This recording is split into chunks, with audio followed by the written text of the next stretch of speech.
Simbiosis parasitisme adalah hubungan antara dua organisme di mana satu pihak atau parasit diuntungkan, sementara pihak lain yang disebut dengan inang itu dirugikan. 1. Kutu pada kucing. Hubungan di mana kutu mendapat keuntungan dengan menghisap darah kucing, sementara kucing dirugikan karena rasa gatal, iritasi, anemia, hingga potensi alergi kulit. Yang kedua adalah tungau pada kulit. Interaksi di mana tungau diuntungkan mendapatkan tempat tinggal dan makanan, sedangkan inang dirugikan, yaitu kulit mengalami gatal, infeksi, atau penyakit kulit. Tungau lebih menyukai inang karena ketika pindah ke kulit manusia, mereka umumnya tidak bisa bertahan hidup lama atau berkembang biak. Akibatnya infeksi pada manusia bersifat sementara dan lebih ringan, yaitu rasa gatal atau ruam dibandingkan pada kucing.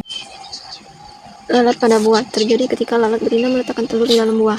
Lalu larva atau ulat yang menetas memakan daging buah menyebabkan buah busuk dan gugur. Lalat mendapat keuntungan tempat bertelur dan makanan, sementara buah dirugikan karena rusak dan tidak bisa dimakan. Ini merugikan petani secara ekonomi. Simbiosis mutualisme adalah hubungan erat antara dua makhluk hidup berbeda jenis yang saling menguntungkan satu sama lain. Contohnya ikan badut dan anemon laut. Hubungan saling menguntungkan di mana ikan badut mendapatkan perlindungan dari predator di antara tentakel beracun anemon, sementara anemon mendapatkan nutrisi dari kotoran ikan, kebersihan dari parasit, dan perlindungan dari ikan pemakan tentakel. Ikan badut kebal terhadap sengatan anemon karena memiliki lapisan lendir khusus yang melindungi. Kupu-kupu dan bunga. Hubungan saling menguntungkan. Kupu-kupu mendapatkan makanan atau nektar, sementara bunga terbantu dalam penyembuhan. Kupu-kupu hinggap untuk menghisap nektar dan serbuk sari menempel pada tubuh mereka, lalu terbawa ke bunga lain untuk pembuahan.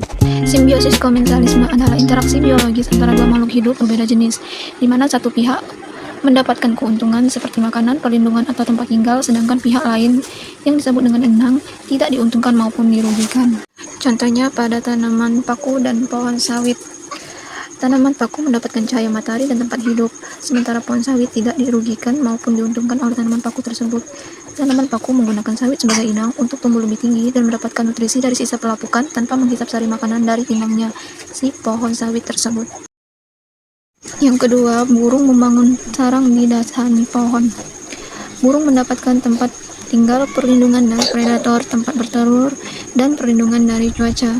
Sementara pohon tidak merasa dirugikan maupun diuntungkan oleh keberadaan sarang tersebut, karena pohon tidak merasa kehilangan nutrisi dan tidak terganggu aktivitasnya dan tidak rusak karena sarang. Yang ketiga, lalat pada jamur. Jadi ketika lalat mendapatkan keuntungan dari jamur tersebut, sementara jamur tidak merasa dirugikan maupun diuntungkan secara signifikan.